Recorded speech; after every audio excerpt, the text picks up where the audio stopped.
প্রথমে পাস্তাটাকে আমি সিদ্ধ করে জল ঝরিয়ে নিয়েছি। কড়াইতে তেল দিলাম, পেঁয়াজ কুচি দিলাম। পেঁয়াজটা লাল হওয়ার জন্য অপেক্ষা করব। দুটো ডিম নুন দিয়ে ফাটিয়ে নিলাম। আলুটা গ্রেট করে নিলাম। পেঁয়াজটা লাল হয়ে গেলে ফেটে রাখা ডিমটা তার মধ্যে দিয়ে দিলাম। গ্রেট করা আলুগুলো তার মধ্যে দিয়ে দিলাম, দিয়ে একটু নাড়িয়ে চাড়িয়ে নেব। কুচিয়ে রাখা কাঁচা লঙ্কা এবং টমেটো তার মধ্যে দিয়ে দিলাম। পরিমাণ মতো নুন, 1 চামচ হলুদ দিলাম।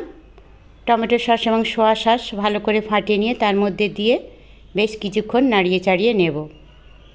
এবারে সিদ্ধ করা পাস্তা তার মধ্যে ঢেলে দেব আর একটা ম্যাগি মশলা তার মধ্যে দিয়ে দেবো। এইভাবে আলু দিয়ে পাস্তা খেলে খুবই টেস্টি এবং ভালো লাগবে।